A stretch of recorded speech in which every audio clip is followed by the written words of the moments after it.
to seating, and we will begin the program shortly. Thank you.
Hello, everyone, and welcome to the platform portion of our research forum.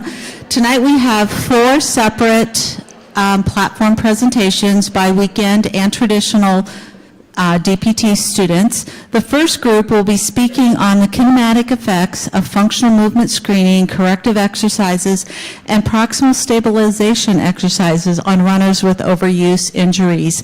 The students will introduce themselves as they take their turn to speak, and their faculty advisors include Dr. David Verhoff and Professor Brandon Kaler.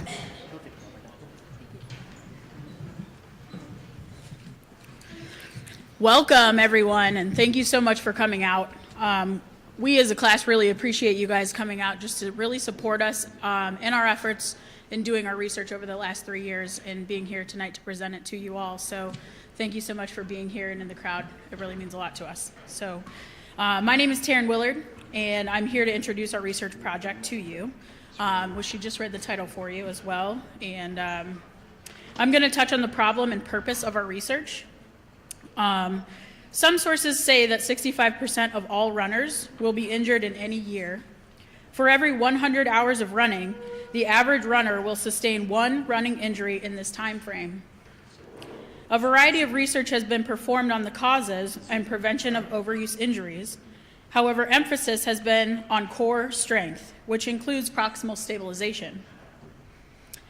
Our research compares FMS corrective exercises to proximal stabilization exercises to determine if either of these interventions offer a solution to help reduce or avoid injury in this population. One other point that I want to bring spotlight to is regional interdependence, which is the concept that a patient's primary musculoskeletal symptoms may be directly or indirectly related or influenced by impairments from various body regions and systems, regardless of proximity to the primary symptoms. Next up is Chelsea with more on the purpose of our research.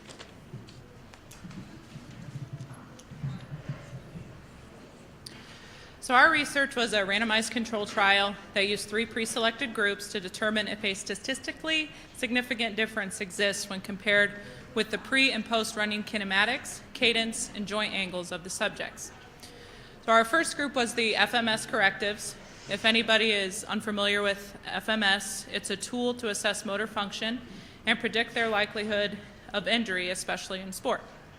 So it uses a 21-point scale and 7 different motor patterns using an NDT approach. It can identify deficits and weaknesses that, if they were to go unaddressed, could eventually lead to injury. So as therapists, this provides insight to the probability of injury, but current literature doesn't really have a lot of good, strong supportive evidence that exercise training and specific exercise training can decrease injury risk. Our second group is the proximal stabilization group, and basically is what it is. It's strengthening and stabilizing the hips and abdominals to improve the stability through the mid-body to give your legs a good strong base to work off of and prevent lower extremity injury. As you can imagine, it uses a wide spectrum of exercises that can address this, and they all seem to be beneficial in improving the strength and stability. However, again, studies have been fairly inconclusive as to which are the best exercises to prevent injury. And then the control group, we basically just screened them and had them continue with business as usual as far as running and exercises without giving them a specific protocol. So why our research matters, or what we were hoping to achieve, was providing evidence, since there's a lot of inconclusivity, and give a need for more statistically significant evidence to provide clinicians with better tools to prevent and treat injury in the running population. And Jessica will explain further our methods in trying to achieve this. Okay, so I am going to talk about how we got our participants and our subjects. So we went through by using social media, email, word of mouth, flyers, all around Findlay and in the university in the town. We used a power analysis to determine how many subjects that we needed and to be relevant for our hypothesis, and that was 30 to 36 subjects. Our inclusion criteria was that you had to be 18 years or older. You had to have no health risks that included any motor impairments or balance dysfunctions that could affect your ability to run on a treadmill. You had to have an injury that occurred within the last 24 months and it caused loss to your training when you were running. And then the participants had to be running at least 6 miles per week and doing that for the last 12 months. So the exclusion criteria, their participants could not have any lower extremity surgery in the past year, no cognitive impairments that would inhibit their ability to comprehend the directions that we would be giving them to do in the study, no allergies to any adhesives due to the sensors that we would be placing on them, and then no medical conditions that would prevent them from participating in any cardiovascular fitness. The equipment that we utilized a standard FMS kit. We used Neuraxon IMU sensors, and basically they recorded 3 degrees of motion that the participants were doing through wireless sensors.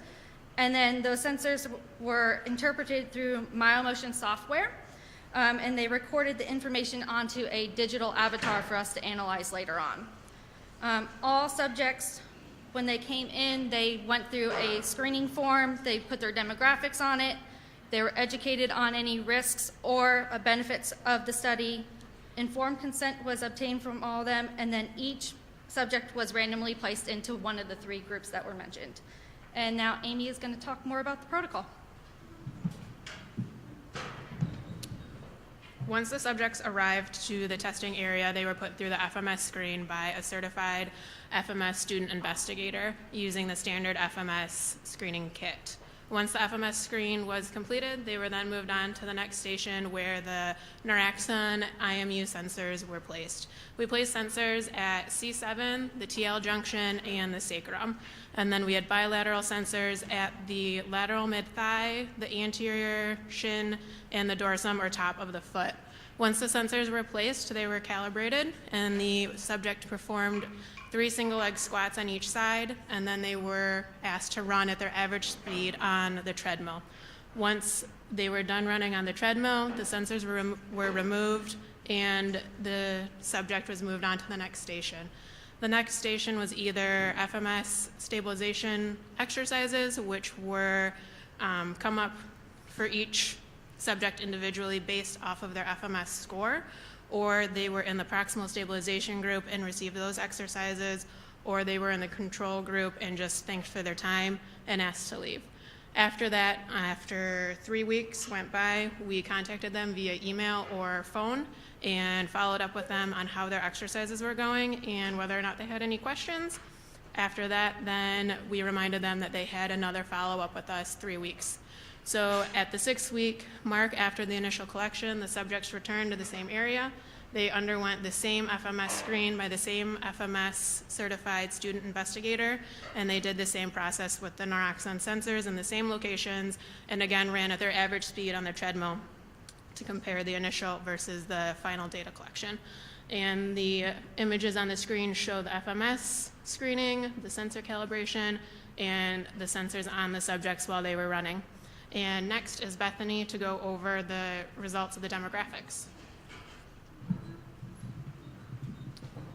So I'm going to talk to you guys a little bit about the demographics of our subjects. We had 17 total subjects, 8 of them being male and 9 female, with a mean age of 41.7 years.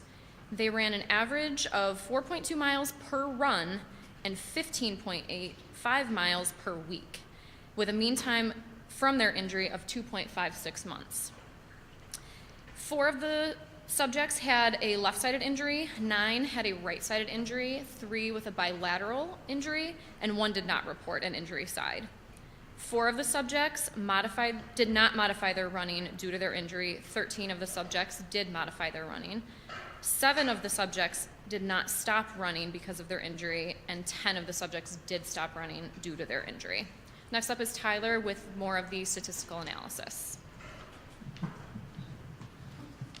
Alrighty, the results, what everyone loves here. So 2 variables I want to introduce at first here. Our dependent variable were the variables that we measured and affected the outcomes. So were our FMS scores pre and post testing, as well as the kinematic data, hip, knee, and ankle range of motion. Our independent variable is twofold. First one is the groups and what we would call a between group interaction, and then the time pre and post for testing for our independent variables. So a statistical analysis might ask, why would we use a two-way mixed ANOVA? And the reason for that was there were 2 independent variables, and because there were 2 independent variables, we wanted to see what the interaction was between those variables and the main effect of those variables on each other. So our 2 independent variables there were then input into the two-way mixed ANOVA to give us our results. There were outliers detected, and due to our small sample size, we didn't eliminate any of our outliers. We just kept them in there. And dependent variables were normally distributed using the Shapiro-Wilks test, which tests kind of the normality of the statistics. So this is kind of the important part here with the FMS scores. So the first bullet point there is there's no statistically significant interaction between the intervention groups and time. So between the 3 subject groups, there was no interaction between the 3. However, the main effect of time showed a statistically significant difference in the FMS group, pre and post, all intervention groups. So in other words, all 3 groups improved their FMS scores post-testing. And the last bullet point just reiterates the fact that the main effect of grouping showed that there was not a statistical significance in the FMS scores between the intervention groups, so there was no interaction between the 3 groups. This shows a visual of the pre and post-intervention scores for the FMS. As you can see, all 3 groups improved. So naloxone analysis is what we used for the kinematic data. So we were looking at the knee, the hip, the ankle, and kind of what was going on at the foot. So a couple of things I want to highlight here is there are 4 lower extremity regions to kind of discuss.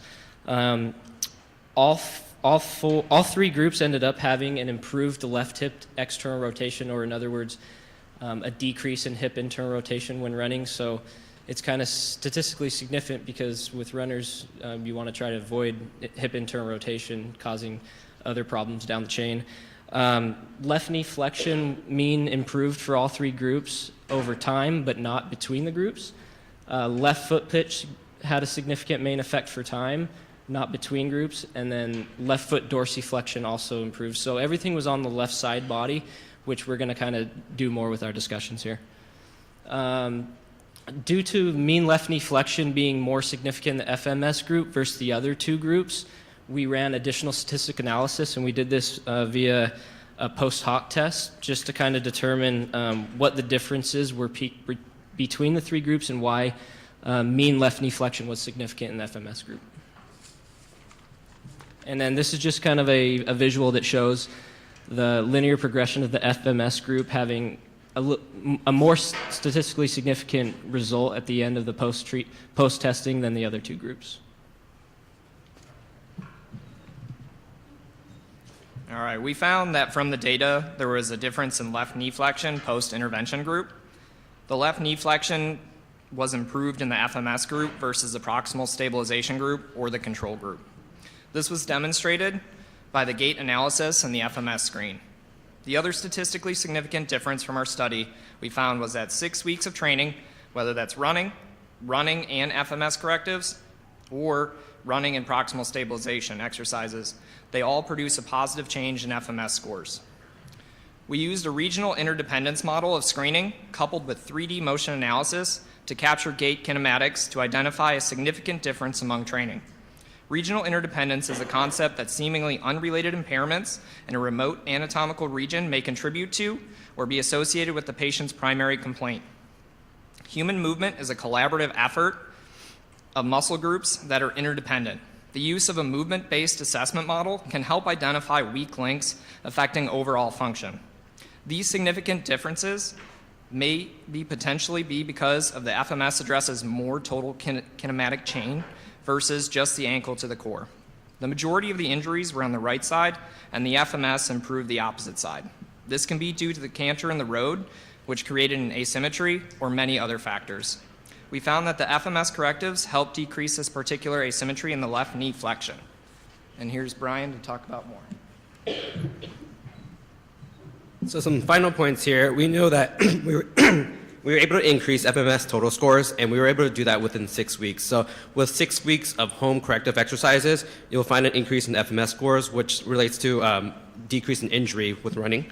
Now, some final points of the outlaying data for proximal stabilization post left knee flexion may have contributed to the statistically significant data for the FMS group. Cool. And that concludes our presentation. We just want to say thank you to University of Findlay for allowing us to do this presentation. Thank you to Professor Verhoff and Professor Kaler, and to Anya and Sergio for using your pictures. And here's our references. Any questions from anyone? Dr. Van Zandt.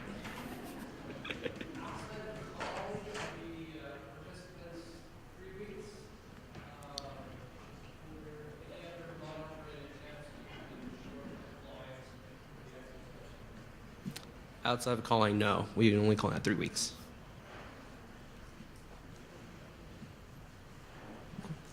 All right. Thank you, everybody.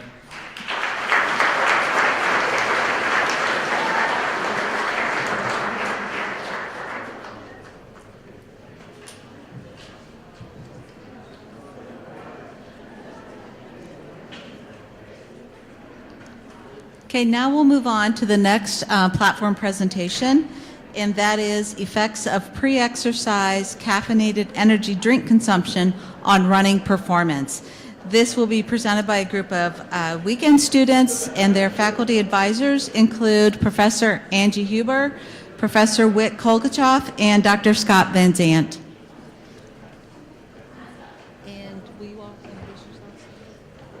And the students will all introduce themselves as they begin speaking.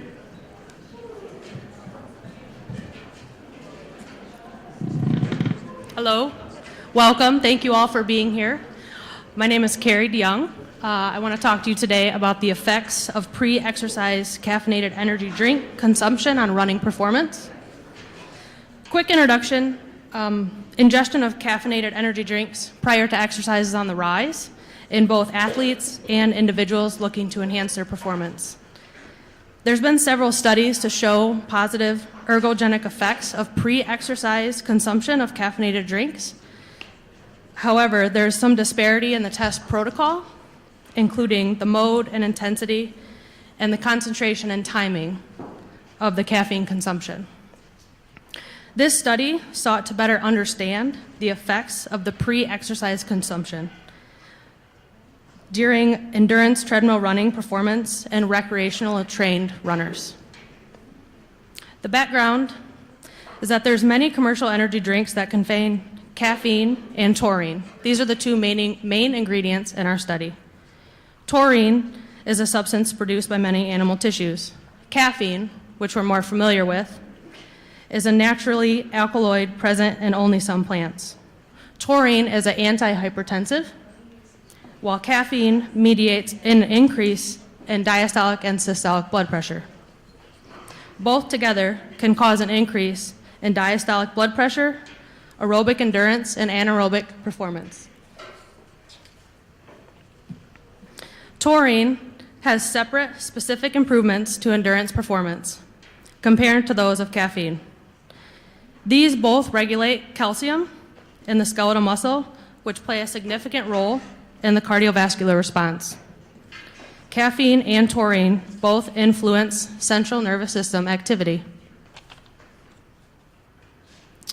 The quick absorption, which takes place in 40 to 80 minutes and has a half-life of 3 to 5 hours, allows for a sustained physiological effect. The performance could improve by the release of calcium into the sarcoplasmic reticulum and the inhibition of its uptake, which increases nitric oxide. An increase in nitric oxide leads to changes in the neuromuscular function and increased contraction force of skeletal and smooth muscle. The increased contraction of the skeletal muscles has been shown in slow twitch fibers, main muscles for endurance activities such as treadmill running. The vasodilation occurs in the smooth muscle, which improves the blood and oxygen transport in the circulatory system. Consuming these caffeinated energy drinks before exercise has been shown to increase fat catabolism and reduce the carbohydrate oxidation based on plasma, glycerol, and free fatty acid levels. Caffeinated energy drinks may act directly on muscle to enhance its capacity for exercise. Caffeinated energy drinks must also produce analgesic effects on the central nervous system and enhance motor neuronal excitability. So you might be thinking, okay, you drink a Monster, what happens? Caffeinated energy drinks work in two ways: directly on the adipose and peripheral vascular tissues, and indirectly from caffeine stimulating epinephrine release from the adrenal medulla, epinephrine to work as an antagonist on the adenosine receptors on the adipocyte cells. So that's a lot to take in. Basically, our hypothesis is that pre-exercise consumption of a caffeine and taurine containing commercial energy drink, in our case, Monster Rehab, will improve the performance in a recreational trained runner by prolonging their time to volitional fatigue. Here's Joe to discuss the methods of our study.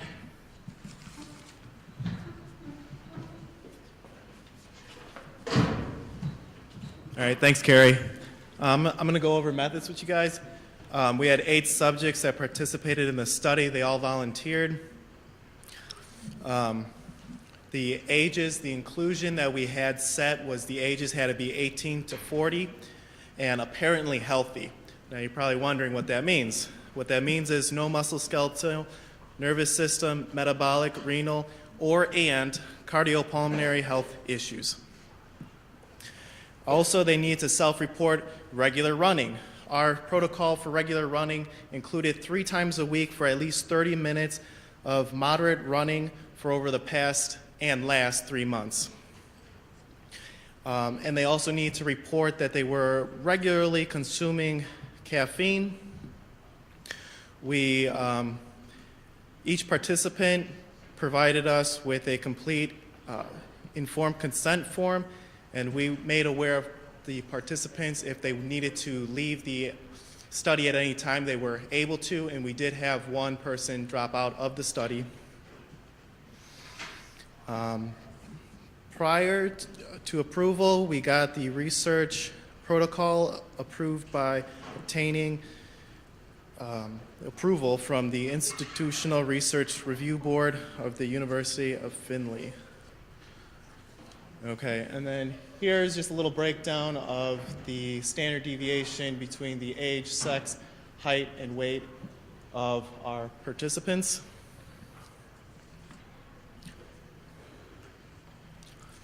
The exclusion criteria that we labeled was to nobody pregnant, any lower extremity injuries. This included, this was necessary because we didn't want the performance hindered, and any recent injuries pretty much within the last 6 months, any diagnosis of a cardiovascular disease, diabetes, cancer, and pulmonary or metabolic or renal disease that would impact normal response to moderate exercise. Subjects completed 3 tests. Each session lasted approximately 1 to 2 hours. The initial test was to get a VO2 peak test using a treadmill protocol. VO2 was assessed using continuous indirect calorimetry. We also monitored the heart rate and measured with the wireless heart monitor. Blood pressure was measured manually, and the rate of perceived exertion was used using the Borg ratio scale. The next 2 tests ran were on a treadmill, and the subjects then ingested either the placebo or the Monster Energy Rehab drink 1 hour prior to running. Now, going off of that, the subjects were given a comfortable volume of either the placebo or the drink, and each container was concealed, and it was a double-blind study, so only one person knew what was actually happening, and they weren't directly involved with the actual study, so it was not any sort of hints given out, even though many subjects asked, did I get the energy drink? And we skipped it hush-hush.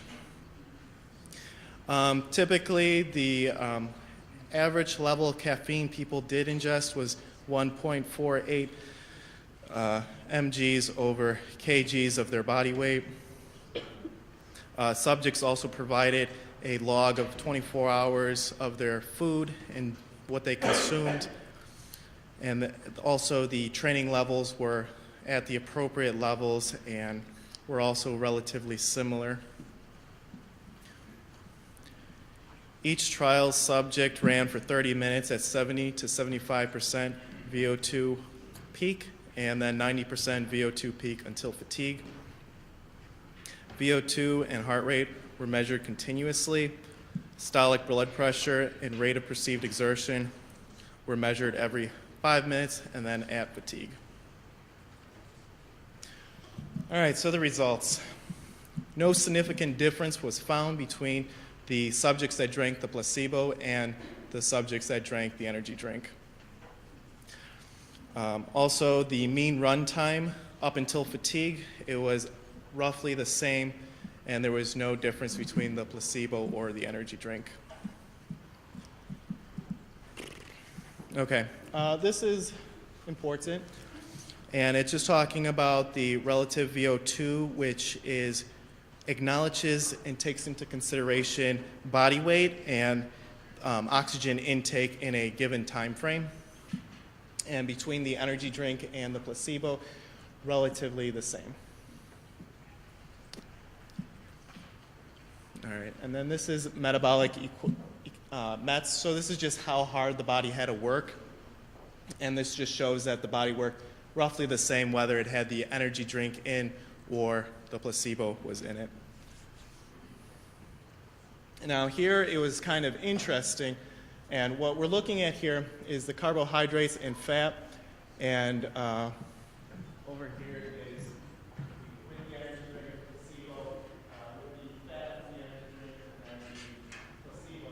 And what's just interesting with the fat is that it comes down kind of, the placebo kind of is burning more fat when you're like a steady amount of burning more fat opposed to the energy drink where you're burning less fat, and then they kind of meet at the same point at the end of the exertion. Okay, and then heart rate. Typically when we do exercise, your heart rate's going to go up, and that's what we saw with both the energy drink and the placebo. Rate of perceived exertion was about the same, just The subjects were pointing on a scale saying how they felt, and the higher the number, the more difficult the activity was. And systolic blood pressure, for the most part, kind of climbed up and then dipped at the very end, but again, both very similar.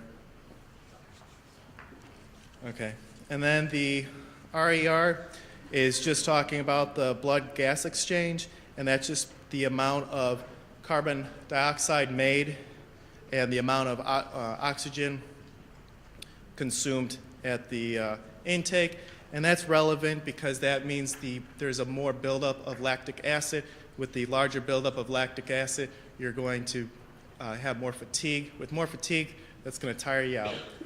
So Ben's going to take over, and he's going to go over the discussions with you.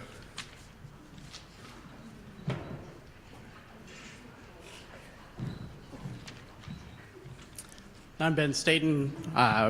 So as they pointed out before, our results did not demonstrate any significant differences between the Monster Rehab energy drink and a carbohydrate matched placebo on metabolic or cardiovascular performance or improved running endurance.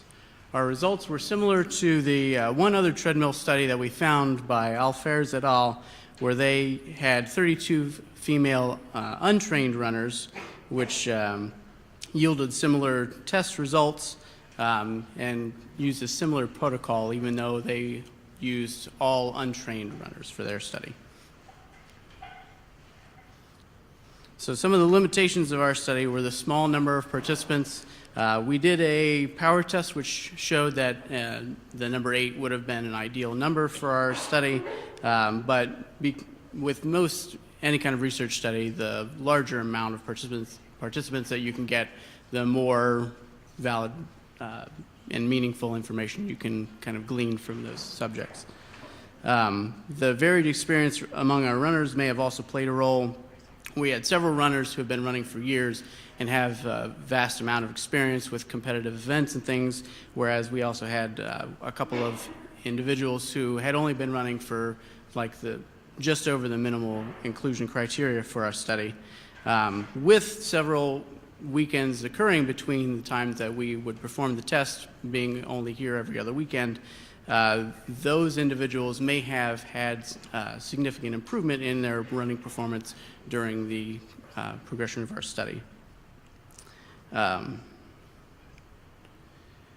With that, we are not sure if there may be better information given with a similar group of individuals, such as with the Alfers study where they were all untrained runners, or maybe a little more varied performance for in their kind of recreational background. Caffeine doses given to our participants may have also played a factor in our results. Some of our research that we found said that around 3 milligrams per kilogram of body weight of caffeine would have produced the desired results that we had. The amount of drink that the participants would have had to ingest may have not been comfortable for the participants while they were running over this period of time. And then, again, while we had our participants use a well-known food diary program and attempt to maintain similar caloric intake prior to their sessions, there may have still been some room for error, and ultimately a more controlled diet leading up to the testing days could have been preferable. We also did not have our subjects log specific exercise activities during the days prior to the testing, which may have played a role. And then we were unable to test for any kind of blood metabolic parameters such as glucose and lactate levels with this research, which could be beneficial in the future. So in conclusion, our pre-exercise consumption of a subjectively comfortable volume of commercially caffeine and taurine energy drink failed to demonstrate a metabolic or cardiovascular physiologic response or improved running performance time to a placebo in a small sample of recreationally trained runners. We would like to see more research done in this area to see if our hypothesis could be proven, if other method criteria may be able to be optimized. So we would like to thank our research advisors for the great assistance during this study and their willingness to take on our custom project. along with the University of Findlay and any other resources that they were able to provide as well.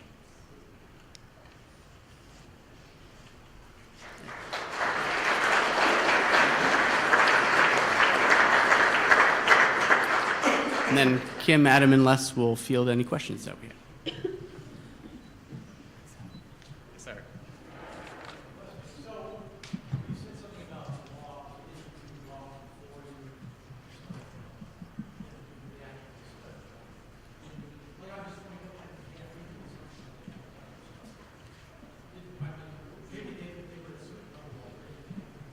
Well, the 24 hours prior to the study, they weren't allowed to have any caffeine. Like the weeks before, no, we didn't have anything monitored on that. In some of the research, it showed like the half-life of caffeine was 3 to 5 hours. So in that case, then anything they would have had coming up to the time of the testing would have been out of their system. Oh, okay. Could be, yes.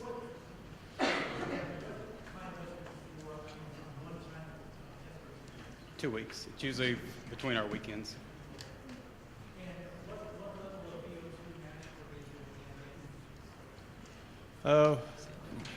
What's it? 70% on the for the first 30 minutes, and then we bumped it up to 90% for after the 30 minutes was up.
We did a max test for each individual to determine their max VO2, and from there, that's how we based their speed on the treadmill for the 70 and 90%.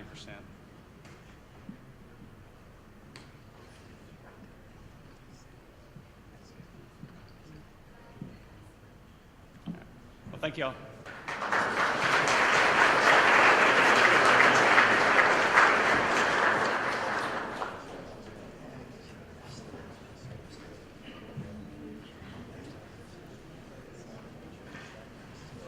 Now we'll move on to the next platform presentation. It is titled The Use of Pain Neuroscience Education for the Treatment of Knee Pain in the Pediatric Patient. The faculty advisors for Melanie Lanes is Dr. Carrie Volansky and Dr. Sharon Fleming-Walsh.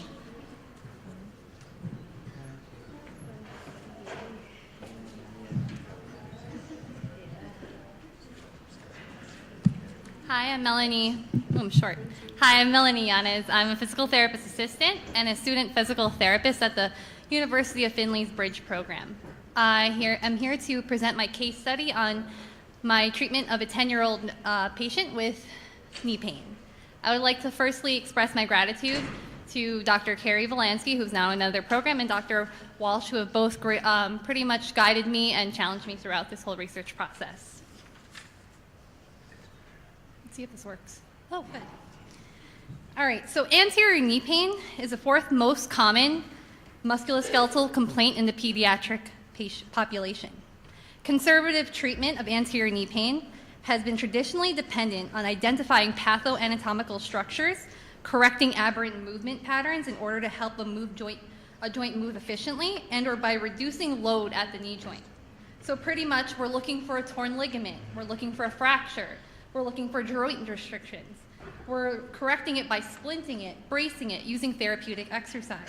We look at posture, gait. We find the weak and tight musculature. We look for inhibited or overused muscles and utilize corrective methods. We also try to strengthen the proximal hip and knee joint and musculature to reduce the load at the telefemoral joint. But this biomechanical framework is not without uncertainty. In a study by Collins et al. In 2012, 40% of the subjects suffering from anterior knee pain resulted in unfavorable 12-month recovery despite conservative treatment. Pain severity and duration were the key prognostic factors that determined poor recovery. So the higher the patient had pain and the longer that they had pain, the worse their outcomes were, despite using the biomechanical framework. Pain catastrophization is a tendency to focus on pain and leads to negative ability to cope with the pain. Catastrophizing is a prognostic factor that has been shown to contribute to poor patient outcomes. Pain catastrophization can be precursors in the beginning of the fear avoidance cycle, which can lead to disuse and disability. So think of your patient that has 11 out of 10 pain. The patient you do 4 units worth of manual therapy, and afterwards they say it feels so much better, it's 9 out of 10. So this is not to dismiss the patient's symptoms or make you think that you have ineffective manual therapy treatment. What I'm saying is that there are individuals out there whose perception of pain is heightened, and there is actually a physiological explanation as well as a non-invasive treatment for it. So pain neuroscience education is a treatment method that addresses patient misconceptions about physiological phenomenon and helps shift their perspective to the idea that pain is dependent on biological, psychological, and social processes. When a patient reconceptualizes their idea of pain, the patient has a decreased sympathetic response, alters their brain activity, and can reduce their inflammatory response to decrease nervous system sensitivity, thereby reducing their pain. P&E focuses on reconceptualizing the perception of pain using metaphors, videos, and books. So by utilizing metaphors and images, the clinician creates this understandable story that a patient can understand even without extensive knowledge of the nociceptive or neurological system. This was actually taught to 5th graders who took a test after the lecture to see if they understood it, and they passed the test. Utilizing graded motor imagery, or GMI, is another strategic method that attempts to reorganize the pain cortical pathways. GMI is a 3-step system that begins with right and left discrimination, as also called laterality training, then progresses to graded motor imagery, in which the patient imagines the affected limb to move. The last stage is mirror therapy, where the non-involved limb's reflection is shown to the patient and the affected limb is covered or out of the patient's sight. So the laterality training, the patient's not going to say, I don't know my right versus my left, but they'll say things like, my arm does not feel like my arm, or it just doesn't feel right, or just chop off my leg. So this 3-step system is strategically done to start at first the prefrontal to frontal motor cortex. The treatment of pain in children, therefore, must not only focus on improvement in their physiological function, but reduce any self-limiting ideas of pain and halt the fear-avoidant cycles before they enter adulthood. P&E and GMI has been studied well in adults, patients with chronic pain, chronic lower back pain, chronic neck pain, whiplash injuries, frozen shoulder, and CRPS. So the purpose of this case report is to describe the use of pain neuroscience education and graded motor imagery as a treatment of pain, function, and disability in a pediatric patient suffering from subacute knee pain. So the patient is a 10-year-old girl who had developed progressive left knee pain following the start of gymnastics portion of her gym class. And it was approximately 1 month before she even came for physical therapy. She also complained of mild lower back pain. She had no single incident of trauma, so she didn't fall, didn't get hurt or injured. She just kept saying that she was clumsy and falling all the time. She was 5 feet tall, and that's pretty tall for a 10-year-old, and her mother said that she had grown significantly within that last year. She reported 9 out of 10 pain and said at best it was 5 out of 10. Her pain ran from her superior knee to her tibial tuberosity on her left knee. During evaluation, the patient was present with her grandmother, mother, and father, and they both alternated who was at the subsequent treatments. Her health history included ADHD, scoliosis. Her prescription said hypermobility syndrome. I did the Baton hypermobility score. You need a 4 out of 10 to be considered hypermobile. She was a 1 out of 10. That, along with her assessment, I did not think that hypermobility was part of her pain. Her pain exacerbators were active and passive flexion and extension of her knee, so any sort of movement of her knee. Prolonged sitting and extension provoked symptoms in her lumbar spine. Her imaging was negative for pathology. I also used a tuning fork because sometimes x-rays can also miss things. There was also nothing found with that tuning fork. She had difficulty with her gait, stair negotiation, dressing was difficult. She had severely limited range of motion, and she was no longer participating in gym class because it hurt too much, and she had difficulty with ambulating between classes. So this is her left side. We see that her knee flexion was affected, knee extension was affected, hip flexion strength, knee flexion strength, knee extension, single leg stance. So she was able to do the single leg stance on her right side, but she refused to bend her left knee to clear the floor. So she completely flexed her side, bent her trunk to try to clear the floor, and she was able to do that, but she refused to do any sort of single leg stance on the left. Initial evaluation, this was done by the PT. It was pretty much pointed to try to reduce guarding at her knee and reduce pain. So we did the soft tissue mobilization, passive range of motion to the knee, and an ice pack. She performed long sitting heel slides with some muscle tapping for quadriceps activation. Muscle tapping was also performed with the quadriceps settings for more activation of her quadriceps, and she was given heel slides for home exercise program. By session 2, this was when she was finally on my schedule. She presented with no change in her pain and range of motion. She also reported lower back pain. And so pretty much following the plan of care, I tried the same exact thing and got nowhere with it, pretty much. So by the middle of the treatment, I asked her, do you think your knee is going to get worse if we move it? And she pretty much said yes, as she kind of whimpered. So that's kind of prompted me to switch over to the PNE treatment. So this is still within that session. PNE intervention began with discussion on the concept of nociception as a body as a warning system. The nervous system was compared to home alarm system. So the International Spine Institute learning cards, Why You Hurt Therapeutic Neuroscience Education cards were utilized. The cards were called sensitive nerves and nosy neighbors. Sensitive nerves were there to explain why she had significant increased pain in her knee. Nosy neighbors were there so she knew why her lumbar spine was hurting. Her homework was to write down what activities she could do before having all this pain. So due to the age of this patient, the main learning method was these metaphors and pictures. So you could see with here, this is an example of the cards that I used. So every card has a picture, and it's something that even a 10-year-old can really understand. I'm sure all of you can understand stepping on a nail, and it's firing her alarm system. And on the back of it, it has an explanation of everything. Pretty much as a clinician, it's kind of foolproof. You just can read off of the card if you'd like to. And it has an entire metaphor on it. Those two cards are not don't go together. There's only 2 great pictures I could find. But the cards are really nice because it has the teaching cues and the research to support it.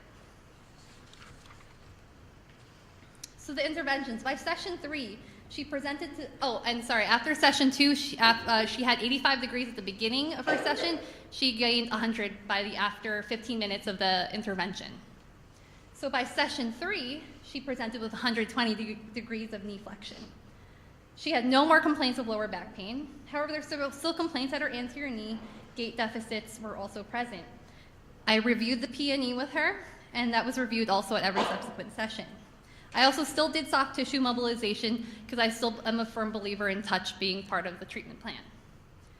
Following P&E, I did graded motor imagery and that was there to introduce and reorganize her cortical pathways that may have been disrupted to the patient's fear. So pretty much I asked her to imagine her painful leg moving, and this was just purely imagining it for just 2 minutes. She had ADHD. I didn't want to do it any longer because she would get distracted. I then had her standing in front of a mirror, sitting at the mirror. The mirror was between her legs, and she could only see the reflection of her right leg, so the non-painful side. She did a long arc quad, or she extended her knee about 10 times, and afterwards she said, wow, you must be tricking me because it feels so much better.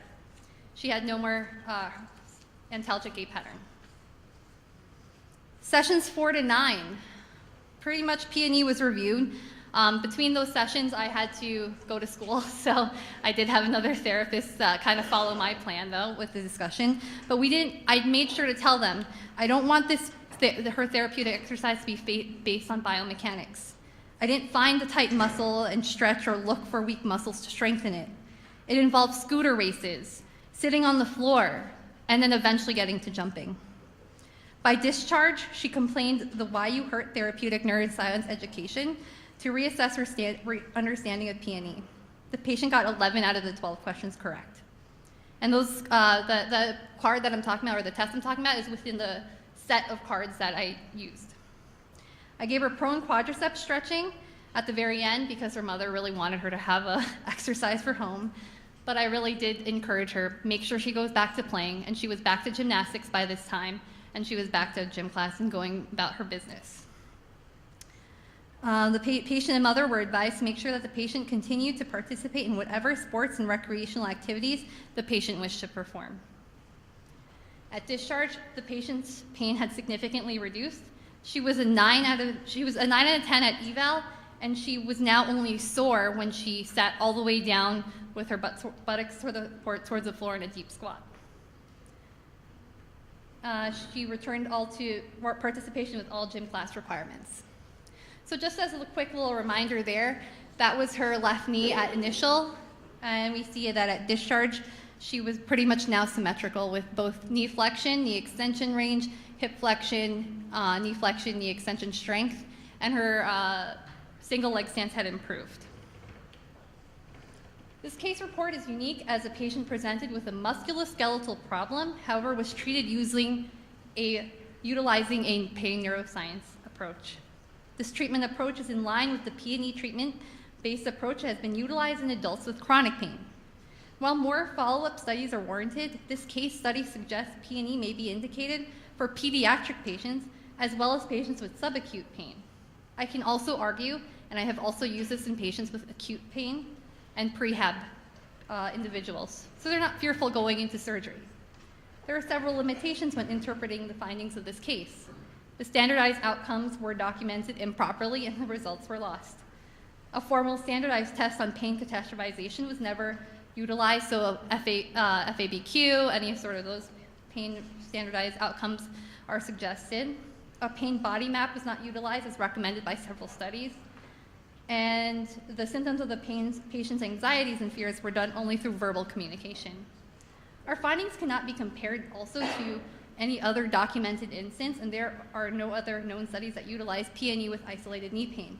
A cause and effect relationship between treatment and clinical outcomes cannot be fully determined. That's it. Thanks.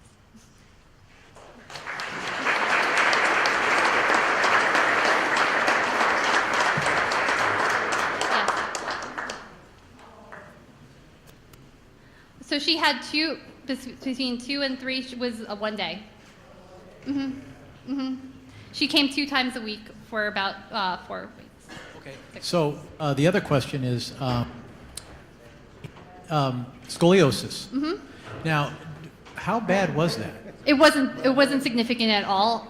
When I looked at it, at least I couldn't even tell. It was just written on her prescription. Okay, I just wondered if, because you said she had back pain, I wonder if she had a Right. functional lumbar scoliosis as a result of Exactly. the back Yeah, pain. so I did assess that as well. She was severely tender at palpation at the first treatment, but after that she was fine. Okay, thanks.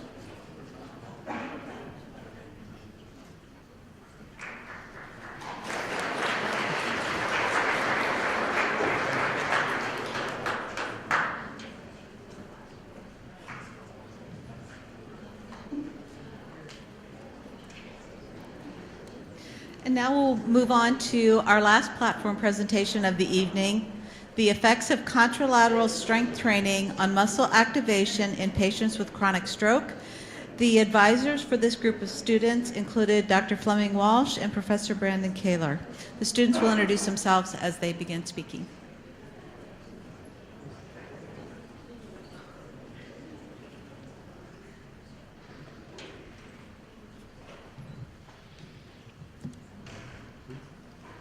All right, guys, home stretch here. So what we want, my name's Caleb Halsey, by the way, and I'm going to take you through the basis of our study. So we do know that strokes are the leading cause of disability in the U.S., and we also know that resistance training is recommended for these individuals to regain their motor function. However, there are some questions to consider with this type of prescription. Oh, next slide. There we go. Okay, so do we only train the weaker side in this case? Do we train both sides? And what do we do in the case where you have an acute patient who had a stroke and the paretic side is too weak to functionally strengthen? So this is essentially the basis of our study. I wanted to give like a brief overview of some of the neuroscience behind it. So this is your cerebral cortex here, and then we know that the corticospinal tract contains about 1 million axons. So as these come down, we know that about 88% of those decussate to the other side of the body. The remaining 12% stay on the same side as this, where it attaches in the cerebrum. So 10% of that 12% goes to the lateral corticospinal tract, and then 2% of that of the 12% go to the medial corticospinal tract. So essentially what we wanted to find out with this study is if we train the, quote, stronger side, is that going to lead to increased muscle activation in the more paretic side with these individuals? And now Sydney is going to come up and tell you how we figured this out.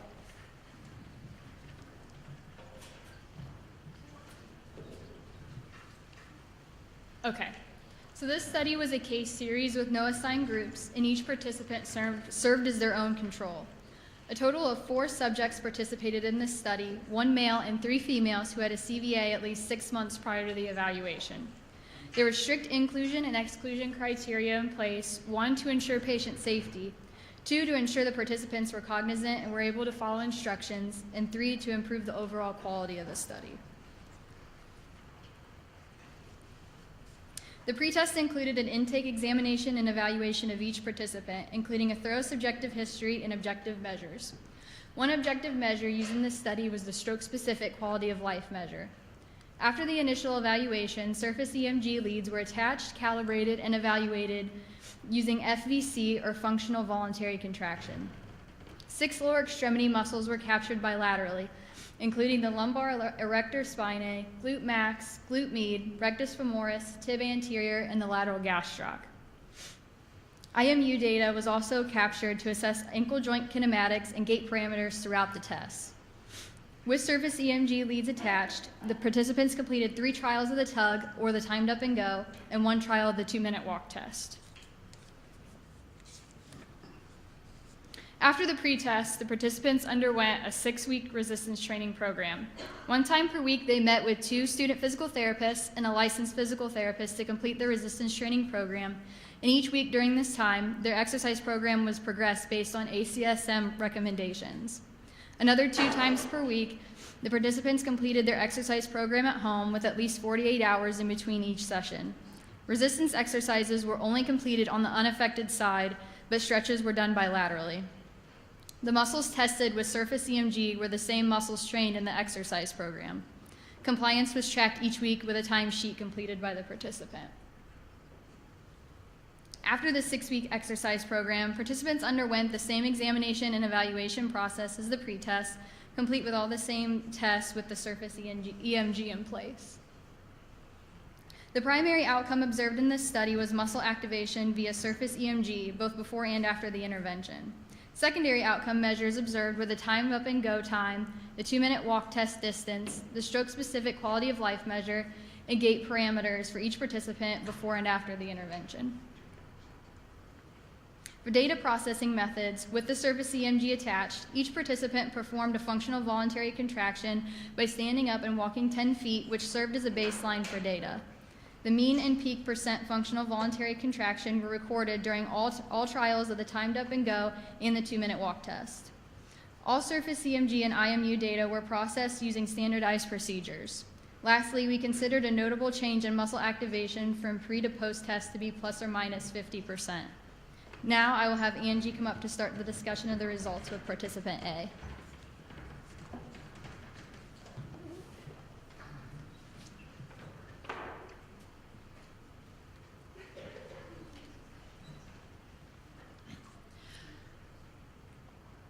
All right, participant A was a 71-year-old male who had a right CVA in 2014. He had symmetrical range of motion and strength and no gait deviations noted during the initial evaluation. He also reported using a standard cane for very long distances. All right, so the increased notable changes are boxed in red and the decreased changes were boxed in blue, and we focused on the results for the untrained side. So during the timed up and go, he had notable improvements in glute med, glute max, and rectus activation on the untrained side for both the mean and peak percentages, as well as for the lumbar erector spinae during the peak percentages. For the 2-minute walk test, once again, he had increase in glute med and glute max activation for both the peak and mean percentage. However, he had decreased rectus fem activation on the untrained side for peak percentage, which could have been from changing his motor patterns during ambulation to utilize his glutes more and his rectus less. It also could have been from the fact that there's no sit to stand during the 2-minute walk like there is for the tug. For his secondary outcomes, he improved his tug time by 2.1 seconds and his 2-minute walk distance by 16 feet. And although these are improvements, they did not meet the minimally detectable change of 2.9 seconds for the tug and 53 feet for the 2-minute walk. He also had improved his stroke-specific quality of life score by 2 points. For his gait parameters, he demonstrated improved gait with increased step and stride length, as well as increased velocity, which thus led to decreased cadence. We did also note that he had stance and swing phase deviated further from normal, which is 60% stance phase and 40% swing phase. This could have been due to the participant trying to walk faster during his test in an attempt to do better in his post-test results versus his pre-test results. And now Aaron will talk about participant B. All right, so participant B is a 79-year-old female who had a left-sided CVA about 7 years ago from the time that we first started testing. She was an independent ambulator who had some right antalgia and also had poor balance as well as difficulty with stairs. She did report right-sided neglect and also having right lower extremity paresthesias down her leg. And upon testing, we did discover that although both sides were a little bit weak in the lower extremities, her right was weaker than her left. So for the tug,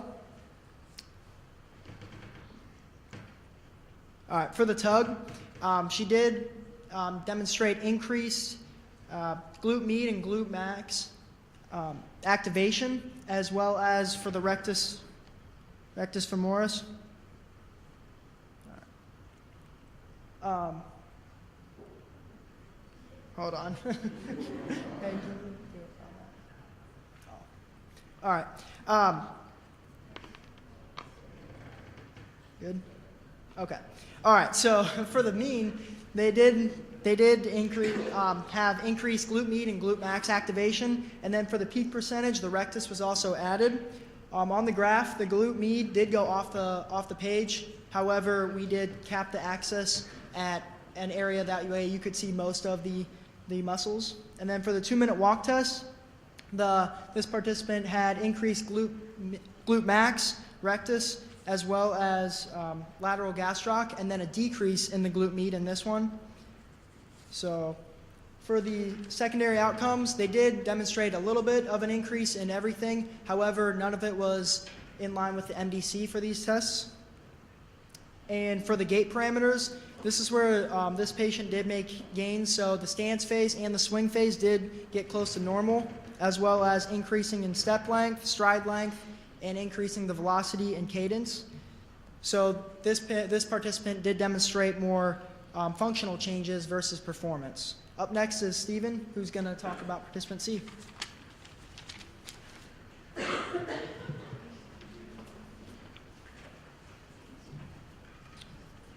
Okay, ooh, I'm gonna have to bend over a little bit. Okay, participant C was an 81-year-old female who had a stroke in 2016, but she was unaware that she had a stroke. It was an incidental finding at a later visit to her physician that she found out that she had these stroke-like effects. And it was, so we had these subtle strength asymmetries, as you can see there, where her left was a little weaker than her right. Looking at the tug times here, she showed improvement in most of her musculature here, except she actually decreased in the glute max on the untrained side. And then she saw, a large decrease of activation there. And this follows a pattern that we saw with most of our patients, where they would activate more either on the anterior chain or the posterior chain, which you can notice here with an increase in rectus femoris activation. She has decreased glute max activation on that untrained side. Looking at the 2-minute walk test, we have similar results for the most part. The biggest increase there, again, like I said, was the rectus femoris, while decreased activation was seen in the glute max.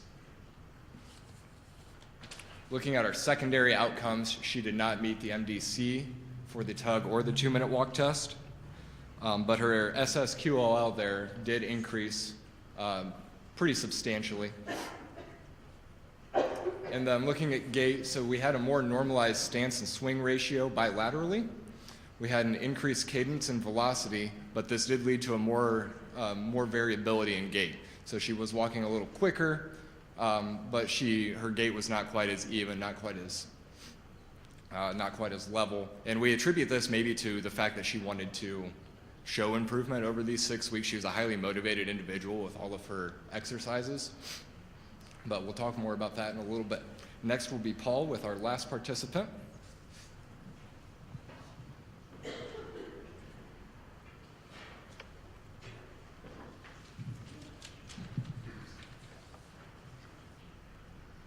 All right, so participant D was a 58-year-old female that sustained a left CBA in 2018.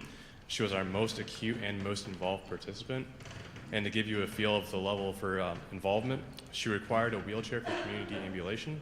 She had a hemi walker for home mobility, and she wore an AFO to counter right foot drop.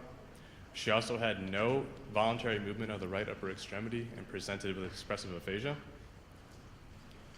On her tug, we saw the untrained rectus femoris had notable increases in mean and peak activation, while she also had a decrease in glute med. We also identified decreases in rectus femoris on the trained side, so I thought it was interesting it was opposite. For the 2-minute walk, again, the untrained rectus femoris demonstrated notable increases in mean and peak activation. However, this time we did see a notable increase in peak activation of the glute max. And participant D did really well. She improved all of her secondary outcome measures, and she crushed the MDC for the tug, but did not meet it for the 2-minute walk test, unfortunately. So for gait parameters, from pre-test to post-test, participant D appeared to have achieved a more normalized stance to swing ratio on the untrained side. She demonstrated more time spent in stance on the involved limb, which may have indicated more confidence bearing weight through that lower extremity. And she had increases in gait velocity and cadence. However, with the Neuraxin IMUs, we found that her gait was inconsistent throughout testing, and that her stride length had a variability of plus or minus 77 centimeters, and her stance to swing phase was plus or minus 21.6%.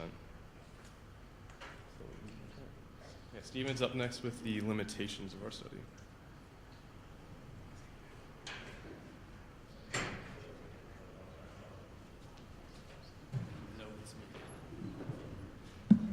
So basically what these results tell us is strengthening the less affected extremity may lead to increased activation in the more affected extremity, which is consistent with recent research in this area. What the results of this study also showed us is that this increased activation can also lead to improved functional mobility, gait mechanics, and quality of life in patients who have had a stroke. However, obviously with only having 4 participants in this study, larger, more controlled studies are needed before clinical practice is changed.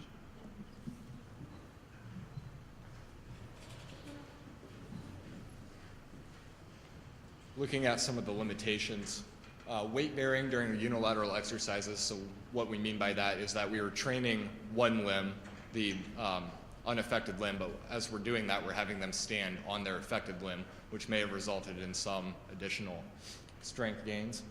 And then looking at technology, so it was a real fun thing working with the IMUs, but they do have their faults a little bit. So it did not always respond. We had a lot of interference in the room at times, so it took a lot of time to activate it and get it to work just right for us. Looking at our sample size, we only had 4 participants, which means we had a low power study. Looking at our participation, so we suspect that some of our participants may not have fully understood their home exercise program very well, and that they might have completed them on the side that we didn't want them to train. Looking at our study design, each participant served as their own control and relied on subjective compliance. And then looking at inexperience, that was on us, having never used this technology before, and this being kind of our first interaction in a research study with participants like this. So we think that some of our errors may have impacted our study. Okay, there are references. And does anybody have any questions? Dr. Wallman.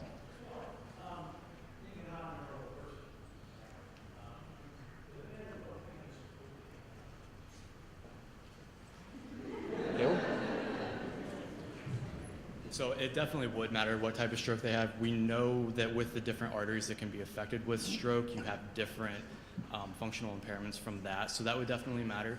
Given the fact that we only had 4 participants, we didn't necessarily control for that. That would definitely be something that would need further research versus like a middle cerebral artery infarct versus a PCA or something like that. Absolutely. Yep.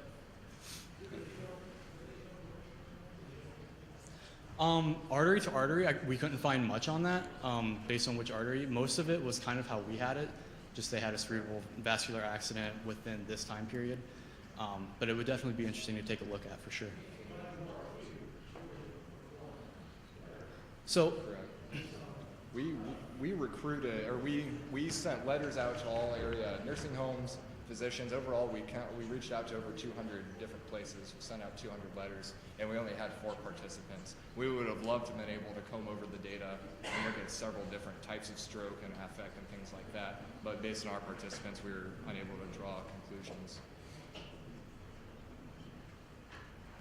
Any other questions? Okay. Thank you. Thank you.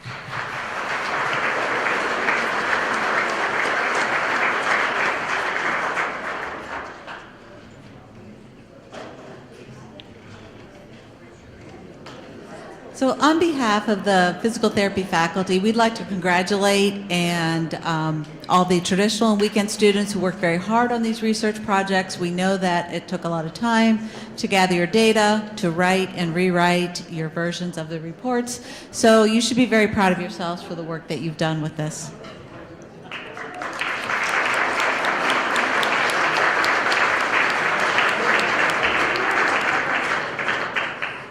One other point that I'd like to make is several of these projects have already been accepted for presentation at some of the physical therapy national conferences, and we also anticipate that several more will be accepted at future conferences, so job well done. So at this point, this ends the CEU portion of the evening. If you are here and you would like to have your CEU units, we'd like to have you return the 2 documents, the 2 forms that you have. You can turn them in at the main table as you exit out here, and we will ensure that you get your CEUs. We're going to take just a short break, just a few minutes, to allow for some of that transition to happen, and then we'll begin in about 5 minutes with the celebration portion.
everyone come take your seat again? We'd like to proceed with the DPT Euler celebration ceremony.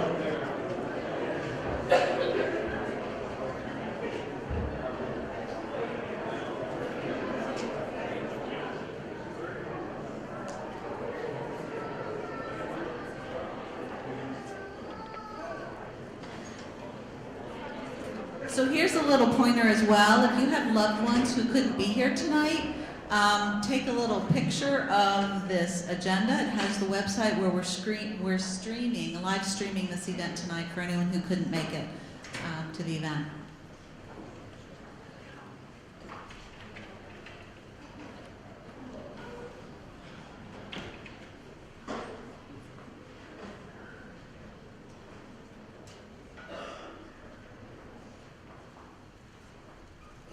So the physical therapy faculty and College of Health Professions is very excited to honor the third-year DPT students from both the traditional and the weekend program and acknowledge the work that you've put in, the time you've put in, and all the efforts that you've put forth throughout your years at Findlay.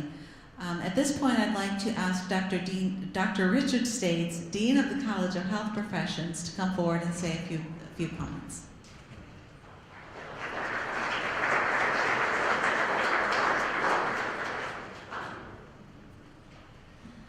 Good evening, everyone. I'd like to extend a special welcome to everyone to this great event. Friends, family, graduates, what a remarkable achievement.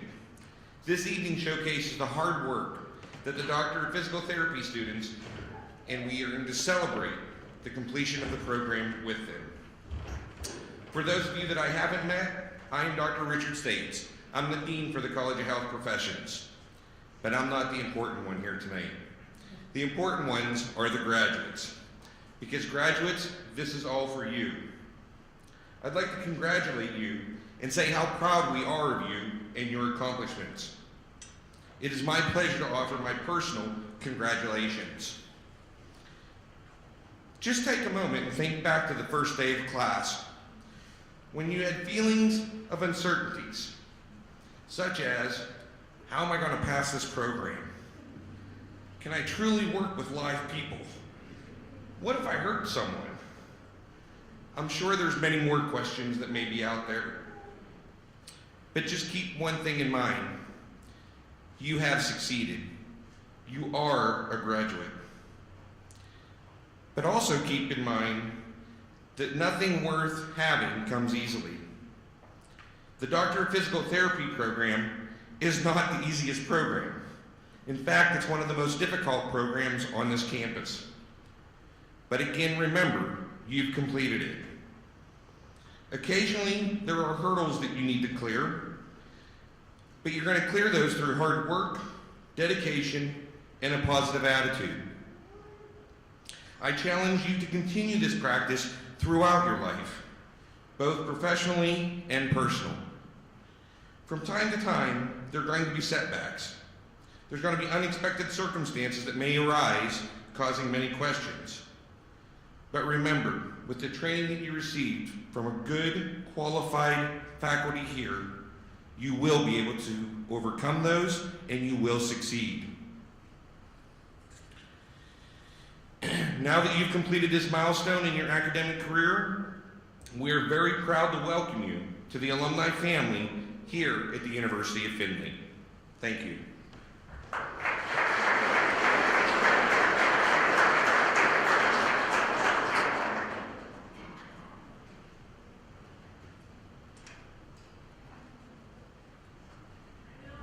Thank you, Dr. States.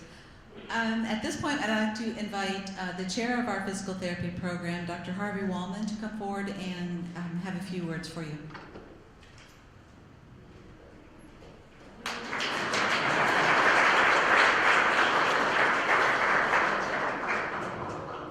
Okay.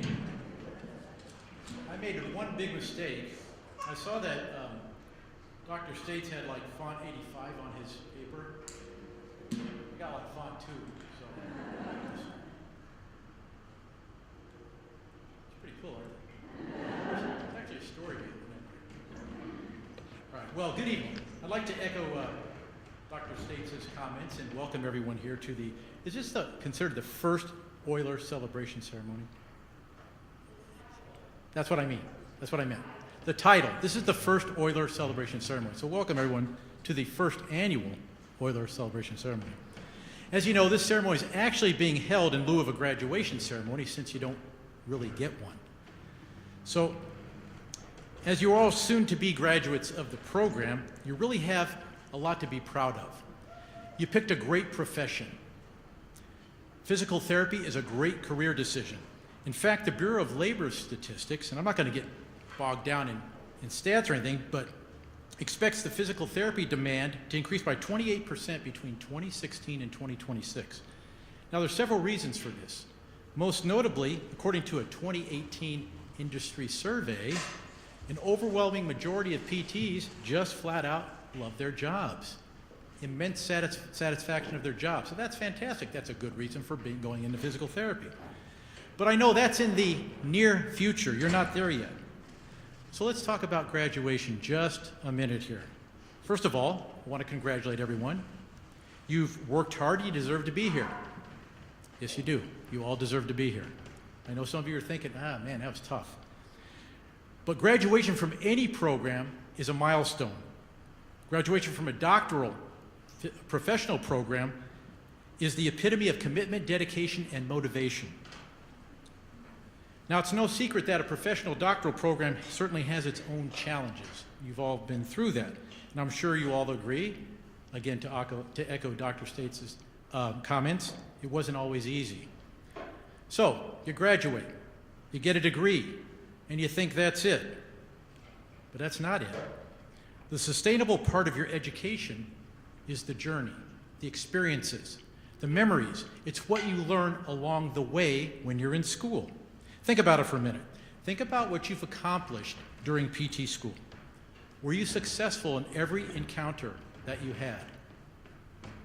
Probably not. Were you fearful of failure at times? It's okay, you can nod your head. Most likely. Were you overwhelmed? Yeah. It's okay, you can nod your head, that's fine. Did you overcome it? Yeah, you did. The fact of the matter is PT school can be a little bit scary. And quite often you have to step outside of your comfort zone, which isn't easy, but yet that's what we ask of you to do, especially when you go out on your rotations. Why? Because keep in mind that although it's part of the program, it's there to both challenge you and help you grow as an individual and as a clinician. So it's an important part of the program because that's what you're going to be doing when you get out there. I mean, let's face it, our goal is to help you become competent, autonomous practitioners of physical therapy. And that can be a little daunting, a little overwhelming. Okay, now, how many of you, the older individuals in here, certainly, I'm dating myself here, have heard of the rock group The Doors? Yeah, okay, even some of the young ones have, all right. Jim Morrison, right? Free spirit, radical, the late 60s, early 70s. He said once in an interview, and this surprised me, expose yourself to your deepest fear. After that, fear has no power, and the fear of freedom shrinks and vanishes. You're free. Now, these are not only words. They make you think, they make you act. It's really interesting that it came from him. You have something very valuable from the University of Findlay, a doctoral degree in physical therapy. This degree can open up many doors for you if you let it. You worked very hard to get where you are, so let your experience work for you. In closing, I want you to keep one thing in mind. Graduation is just a formality. Your hard work and dedication is what earns you the right to call yourselves doctors of physical therapy. Thank you.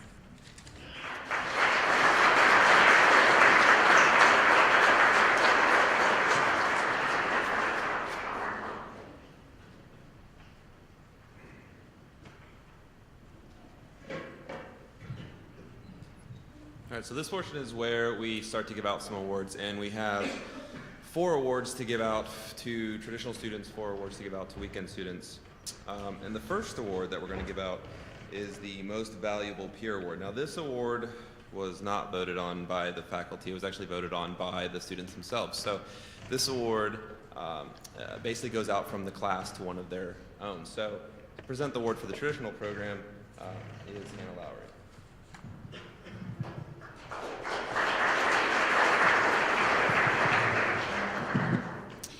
Most Valuable Peer Award is given to a physical therapy student who demonstrates care and concern for fellow classmates, someone who has helped a cohort throughout the professional program. The recipient of this award is also a good role model and mentor assisting fellow peers to be successful within the program. This award is the only award given tonight that is voted on by the class, indicating that his or her classmates place this recipient in high regard. Although many in our class would not hesitate to help his or her fellow classmates, the recipient of this award tonight has gone above and beyond these standards. Mitch Hahn is a friend to all, never failing to greet his classmates with a smile and a "how are you?" His joyful personality lights up any room he walks into. One of his most endearing qualities, though, is his ability to calm others. The amount of times he has calmed his classmates the morning of a test with, "Guys, it's gonna be fine, you're gonna do great," is too numerous to count. He's also the guy you look at and say, wow, he really has his life together. Mitch isn't just a PT student. He works multiple on-campus jobs, tutors the younger PT classes, and is a devoted husband to his lovely wife. He also serves his community faithfully by serving his church, mentoring those younger than himself. He does all this and is still routinely one of the highest performing students in our class. Mitch is the embodiment of what a physical therapist should be.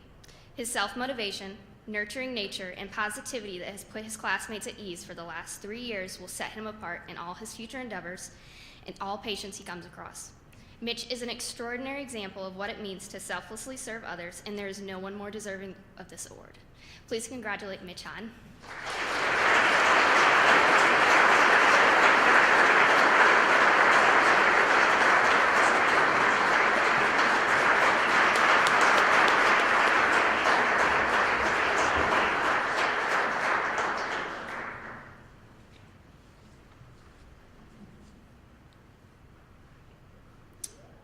All right, the next award is the Outstanding PT Student Award. This one is voted on by the faculty, and as a reward, as a gift for this particular student, the PT program actually gives away an APTA membership for their first year. So the Outstanding Physical Therapy PT Student Award is designed to be awarded to a PT student in each graduating class. It's awarded annually, and here's the criteria that the faculty use to vote on this award. It's based on academic records, the top 10 students in the class based on GPA in each cohort, outstanding clinical skills based on clinical experiences and lab work, active participation in the PT program through committees, leadership roles, and a positive attitude of responsibility, self-motivation based on the recommendations of the faculty. The winner of this award for this year is Caleb Halsey.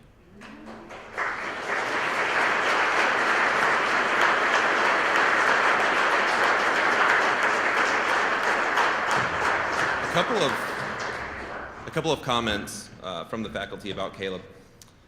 One was, I was fortunate to work with Caleb during community wellness with his client. He continued to challenge himself beyond his current knowledge with his main goal, providing patient-centered programming.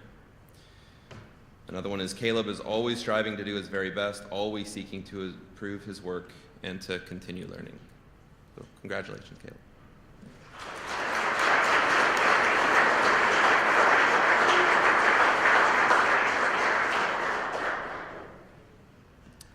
The next award that we will present is the Emerging Leader Award.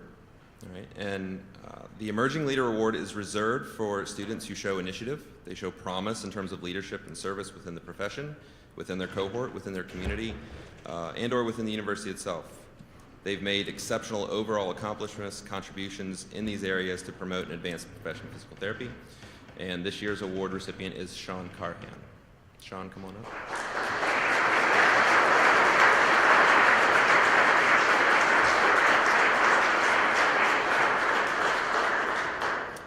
Some comments made about Sean are as follows. Sean consistently participates in class with eagerness without a fear of being wrong, rather than a desire to contribute and learn with thoughtful contributions and questions.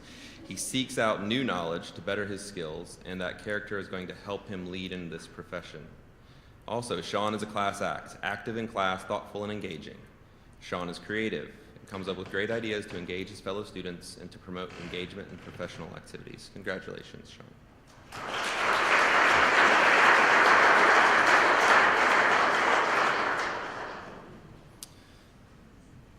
Now, we have added a new award for this year because we felt that we needed to highlight service as well. And so we're introducing for the first time a service award, a societal impact award. This award is going to recognize students who demonstrate commitment and dedication to addressing issues related to societal welfare. It recognizes individuals who exemplify the compassionate nature of the physical therapy profession by exhibiting a distinguished commitment towards philanthropic initiatives, raising public awareness on key societal issues, and demonstrating how physical therapy can be applied to address these issues. This award recognizes students who have demonstrated exemplary community service and volunteerism and inspire their peers, faculty, patients, and community. This year's award recipient is Hannah Westerbeck. Come on forward.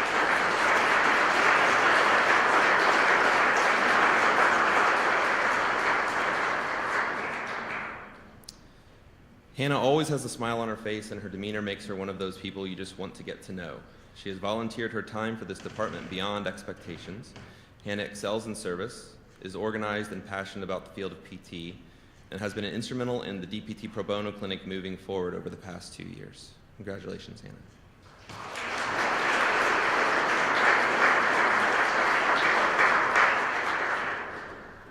All right, it's time for the weekend awards, so I'm going to invite Dr. Lammers to come on up.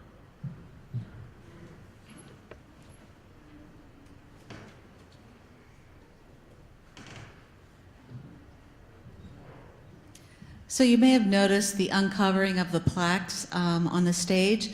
These plaques hold the names of all the awardees from tonight and will be posted. These plaques will be hung then in Beaches for other cohorts to see. So I do want to call forward Tyler Smith to provide the weekend MVP award.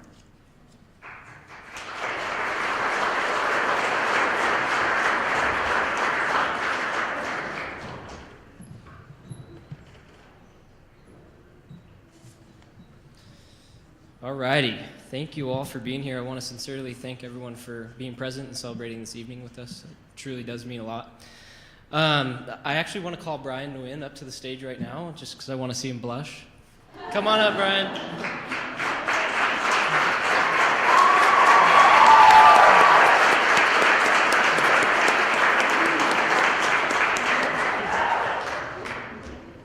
Get up here, Brian. Alrighty. So, yeah, I'm very honored and humbled to be doing this in front of all of my classmates and you guys up here. This award's very, very, very special, and we can only hope that it captures just a glimpse of how important Brian has been to our class.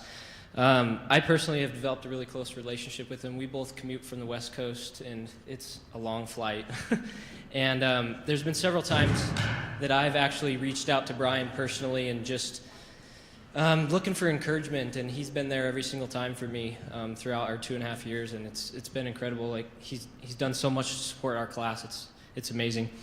I want to give a couple of statements from our classmates. I was flooded with emails because everyone was like, "Talk on me, let me hear it, let me hear it." And so the first one here is, it's been such a blessing to have Brian as a classmate and a friend. He's incredibly hardworking as he is thoughtful. He offers help without complaints and is also incredibly smart and patient. His biggest flaw is that he works way too hard at times, and he's constantly redoing my work. True story. Another classmate, I believe he is one of the hardest working and intelligent individuals in our class. He deserves this award because when Google doesn't know the answer, he sure does.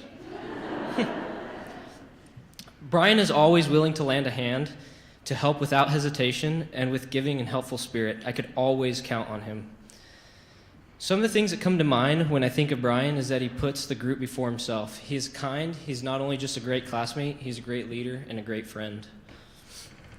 The next statement here is from one of the future senators of Michigan, Mr. Ben Eggleston. Brian embodies characteristics including kindness and helpfulness. He is truly the greatest asset to our cohort, as he has helped everyone in and out of the classroom. Not only is he technological gifted and has superpowers, but his selflessness in taking time to assist others. Although nobody's surprised that Brian is the one receiving the most valuable peer award, it should be noted that the personality traits in which he makes look so effortless are unique and deserve to be acknowledged. We as a cohort would have had a much harder road advancing through this journey without Brian's loyalty, leadership, support, and positive attitude.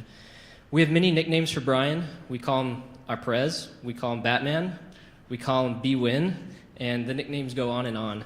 Brian has been there. He's been kind of our anchor for everything in all of our classes, and we look to Brian pretty much for everything. So, yeah, thank you, Brian, for everything you've done for our cohort.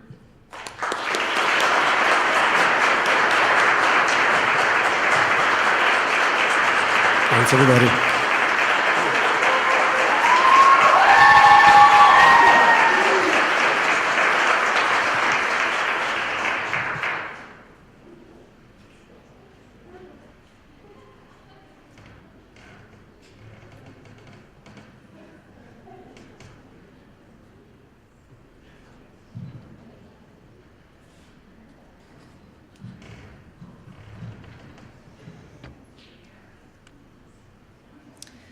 So earlier, Professor Kaler gave you the descriptions of these next awards for our weekend students.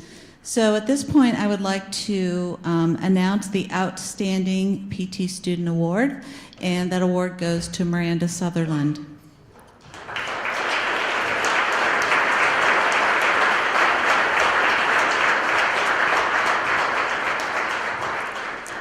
So I have a few comments from the faculty about Miranda. Miranda is quietly committed to excellence in her professional pursuits. She is an excellent role model for other students, always willing to help them understand concepts. She has been an ideal student, asking good questions and demonstrating strong critical thinking skills. Her clinical instructor reported that she is one of her top students, so professional that she usually arrives at the clinical site early. Congratulations.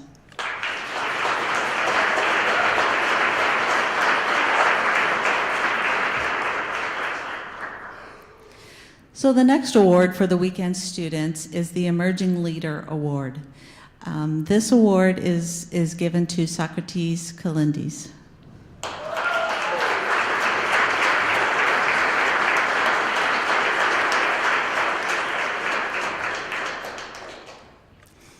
Comments from faculty regarding Socrates. Socrates is a strong student, very dedicated to the field of physical therapy. Socrates shows definite signs of being a strong leader as he has taken on the role of class president. Are you class? No, something else. Sorry, that didn't sound right because I know Brian is. Relaying class concerns to appropriate individuals. I was first impressed by his professional ability to handle the Sarah situation. And for those of you that are not aware of the Sarah situation, it has to do with students who live outside the state of Ohio and our ability to provide distance education and clinical sites back in their states. And when this cohort started the program, it was a much bigger concern. So he handled that situation very gracefully. He has also been active with the professions as evidenced by his participation in APTA's next conference. Congratulations, Socrates.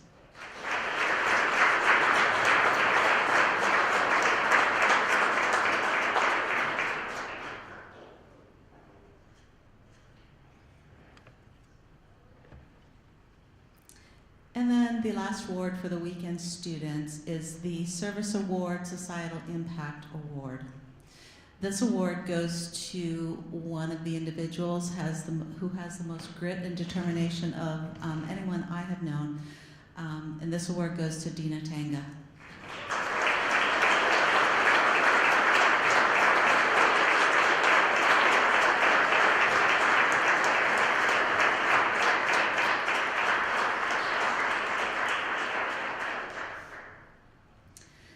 And comments from physical therapy faculty. Dina is highly energetic and inquisitive about enhancing her understanding of and contributing to the profession. Dina is outright amazing. Her colleagues in class have often remarked about how dedicated she is. She has made an impact on us all. Dina has provided service to countless individuals and will most certainly continue to make an impact on society. I first noticed her enthusiasm to serve as her role as the OPTA SIG Special Interest Group representative, sharing information to her classmates. Back in the fall of 2017, she presented during the October 2017 PT month to residents of a skilled nursing facility. She continued her love of teaching others with the development of a flyer concerning the text neck syndrome. This past fall, she also chose to present again during PT month to individuals at Focus on Friends here and Family. She has volunteered for other organizations such as Matthew 25 Ministries. Congratulations, Dina.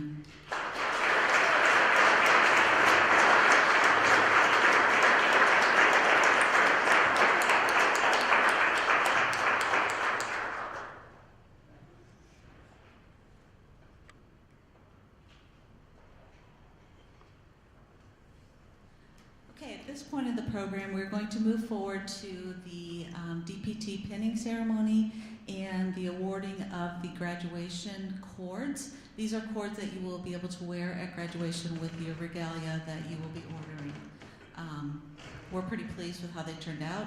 Teal is the physical therapy color, and silver is health professions color. I had to reach for that. So at first we're going to start with the traditionalist students. So you will come up, when your name is called, you'll come up to the center and receive your pin from your associate chair, Professor Kaler, and then you'll move off to the side over this way. Sorry, we're going to move this way. Dr. Wallman will be standing here and will award your cord to you. And then when you get that, if you could move down to the end, because we want to end up having all the traditional students on this side. And then when we do the weekend students, they will all stand on this side, and then we'll do the oath of the physical therapist. So you may want to take this with you because the oath is on the back when you come up here.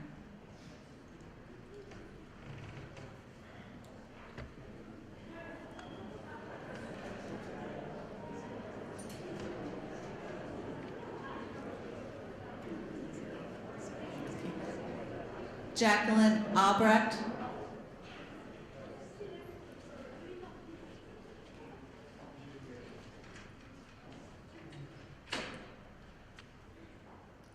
Abigail Arnold.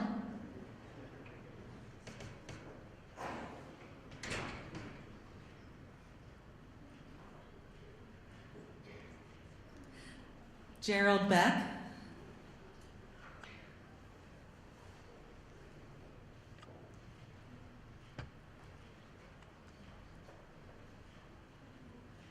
Shannon Bess.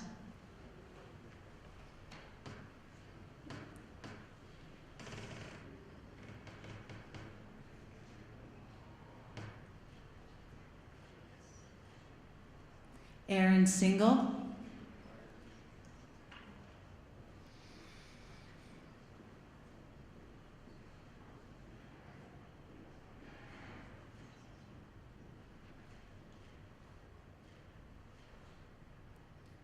Claire Davis.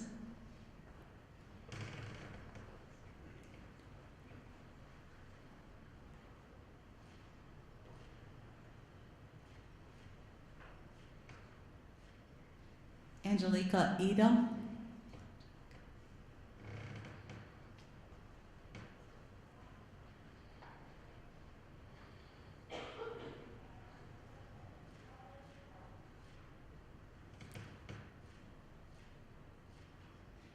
John Mitch Hahn.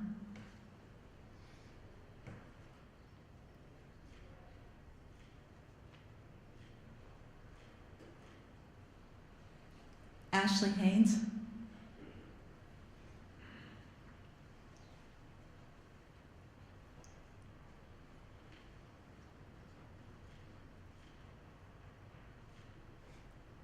Caleb Halsey.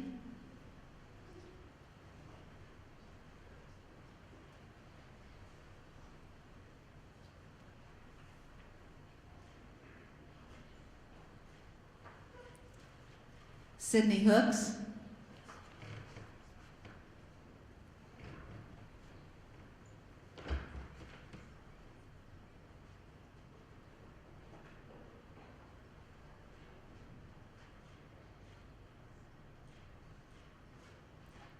Caitlin Johnson.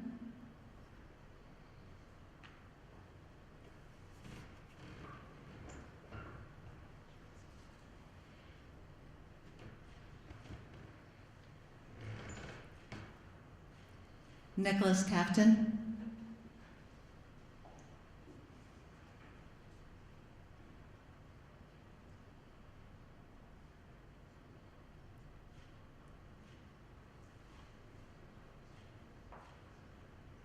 Sean Carhan.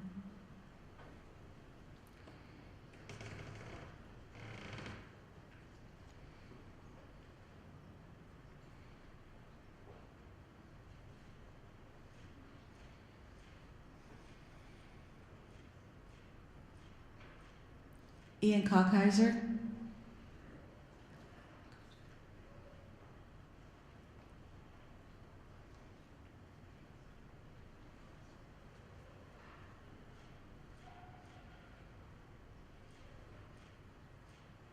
Hannah Lowry.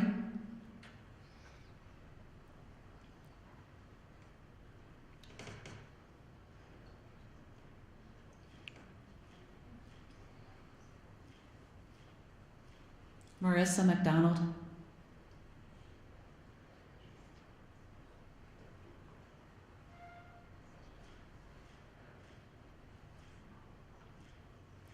Christopher Nowak.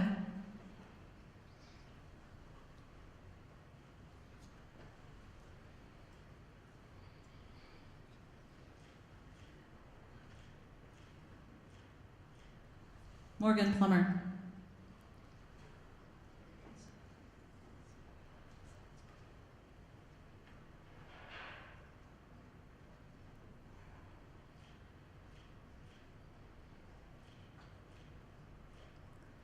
Catherine Pruitt.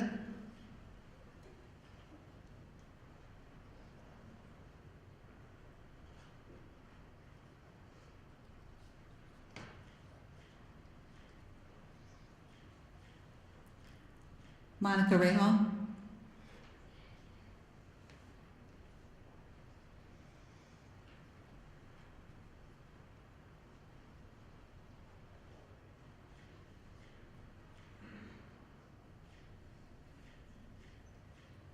Andrew Rickabaugh.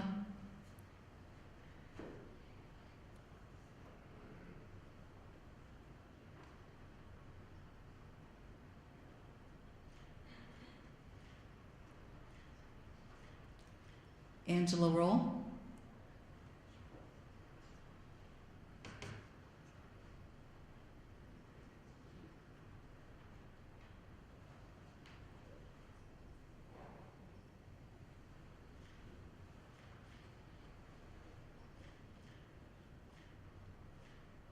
Paul Satyan.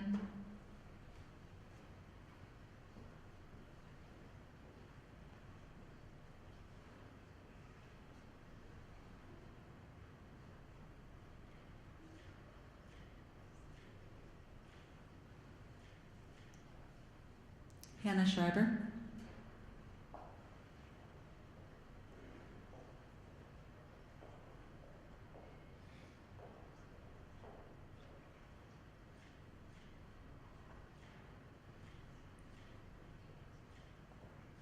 Barbara Sears.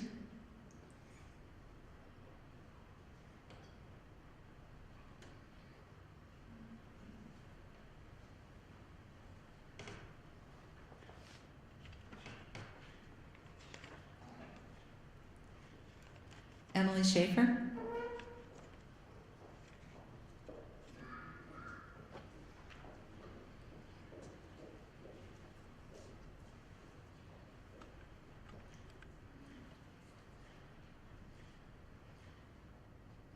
Mackenzie Snoke.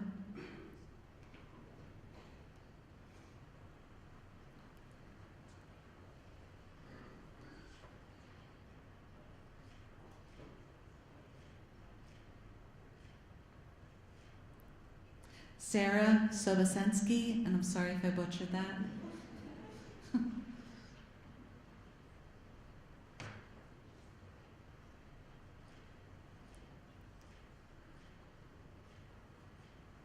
Stephen Strayer.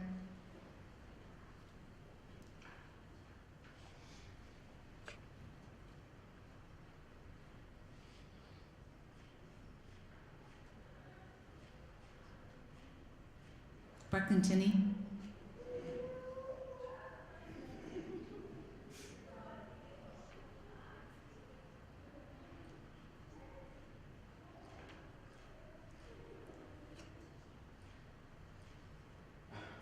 Haley Tomic.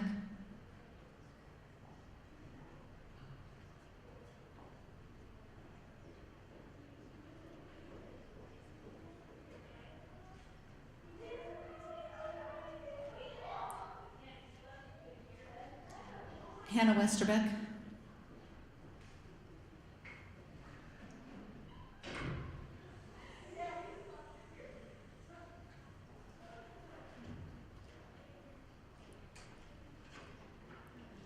And Hannah Zimmerman.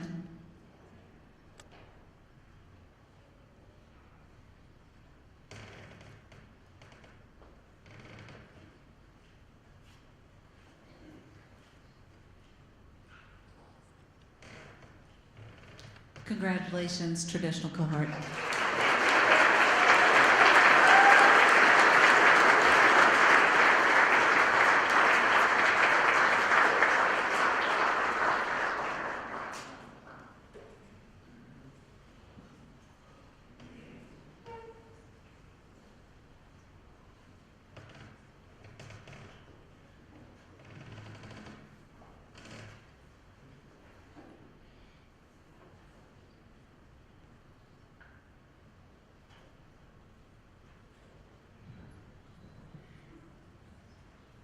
Same instructions for the weekenders, only this time you're going that way.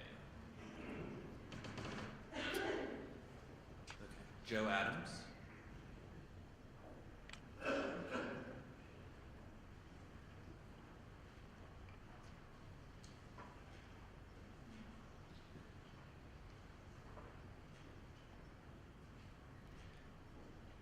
Socrates Calindres.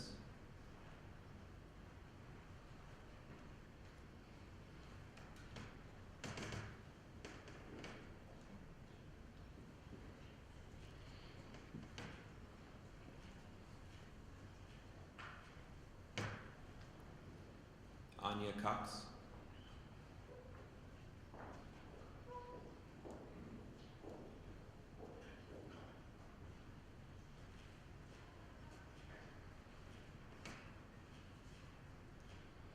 Carrie DeYoung.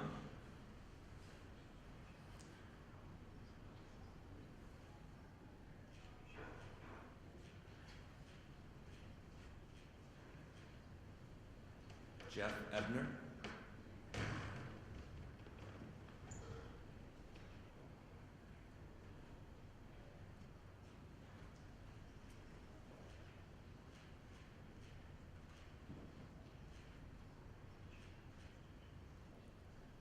Benjamin Eggleton.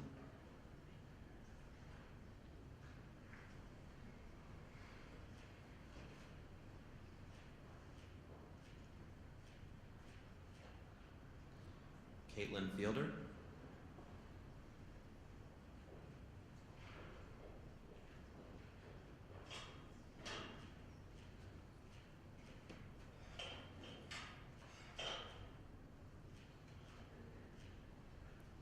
Chelsea Fritsch.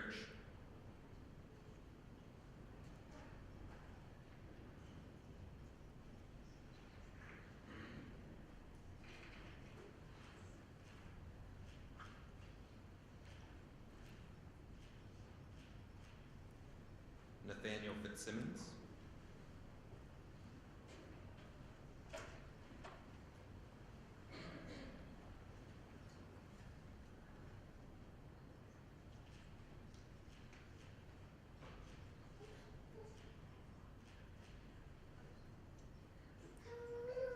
Adam Gist.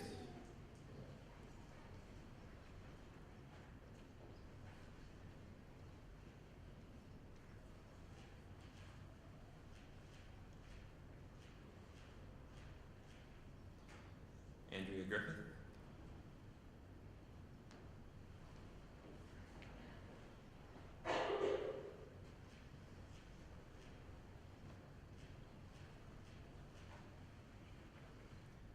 Linda Harrison.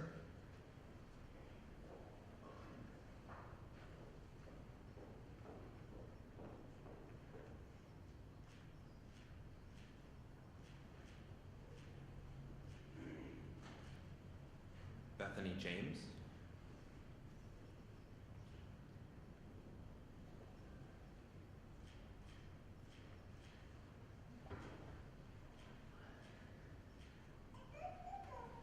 Leslie Jean-Paul.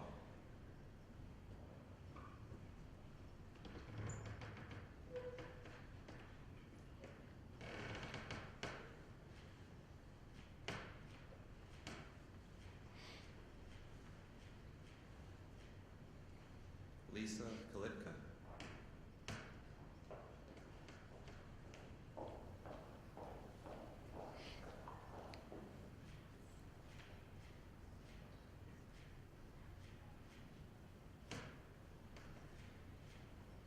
Melanie Ann Yanez.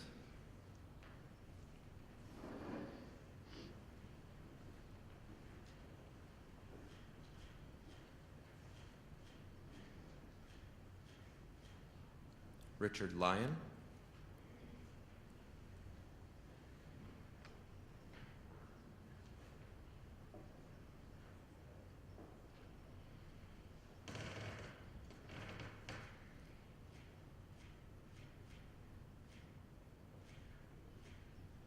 Benjamin Miner.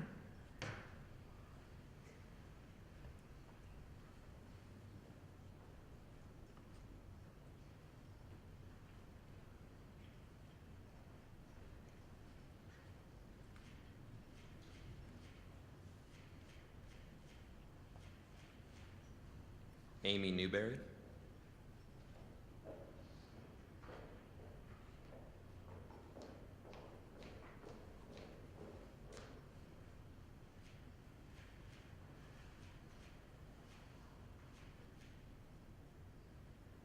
Brian Nguyen.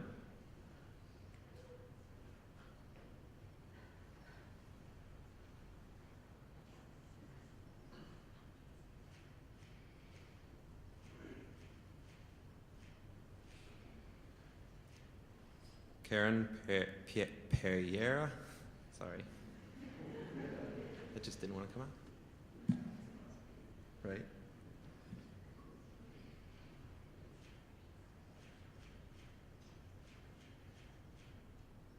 Jessica Pierce.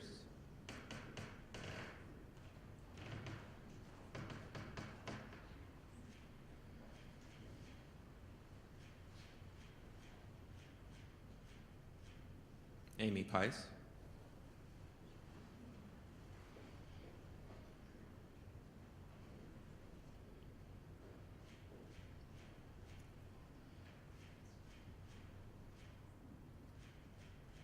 Blake Price.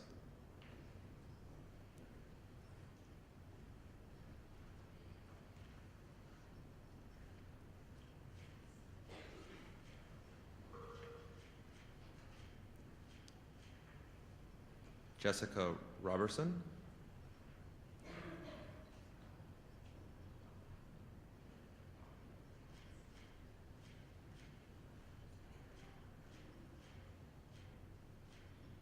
Joel Sharp.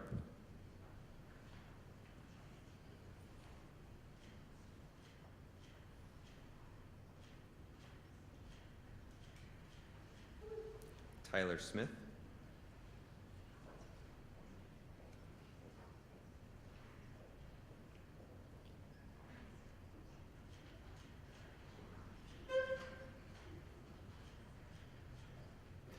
Beatrice Salas.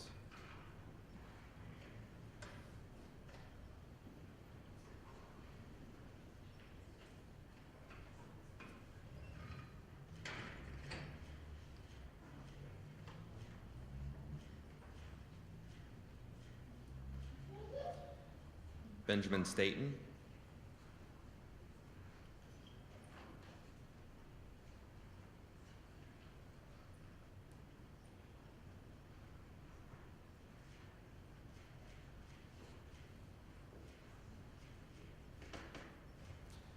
Miranda Sutherland.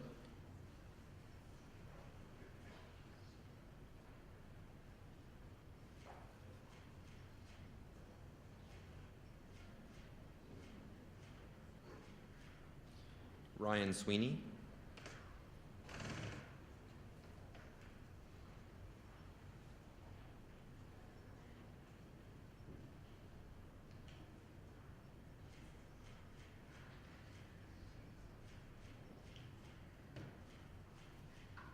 Dina Tanga.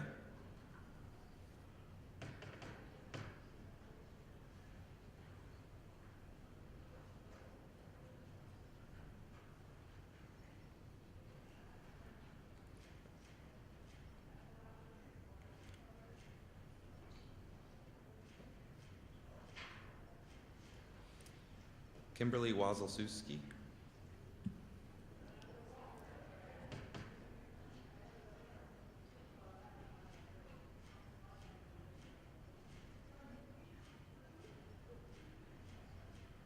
And Taryn Willard.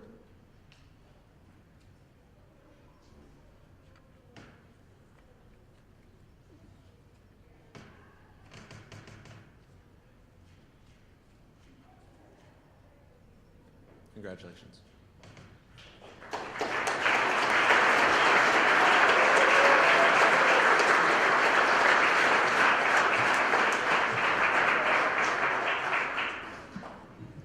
Congratulations to all of you. At this point, we would like to recite the physical therapist oath of practice. So any physical therapists who are in the seated may also stand to recite this oath with us, and if you are enrolled in a physical therapy program as well, or if you're a physical therapist assistant. I think. Yeah, any physical therapist stand to recite this oath. As a physical therapist dedicated to providing the highest quality care and services, I solemnly pledge I will respect the rights and dignity of all individuals who seek my services or with whom I work, act in a compassionate and trustworthy manner in all aspects of my services, exercise sound professional judgment while abiding by legal and ethical requirements, demonstrate integrity during interactions with colleagues, other healthcare providers, students, faculties, researchers, the public, and payers for the enhancement of patient care and advancement. Enhance my practice through lifelong acquisition and application of knowledge, skills, and professional behavior. Participate in efforts to meet physical therapy and healthcare needs of local, national, and global communities. Thus, with this, I accept the duties and responsibilities that embody the physical therapy profession.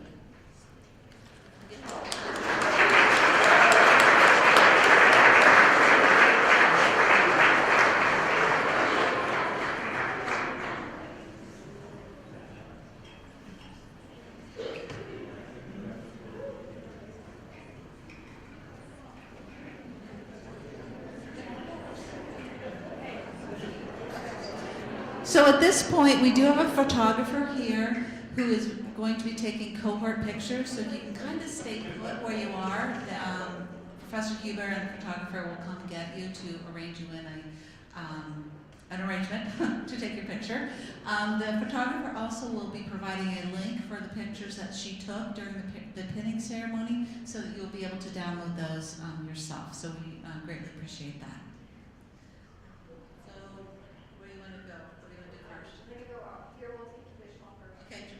Traditional out into the, on the other side of the doors, on the stairs, they'll do your photos first.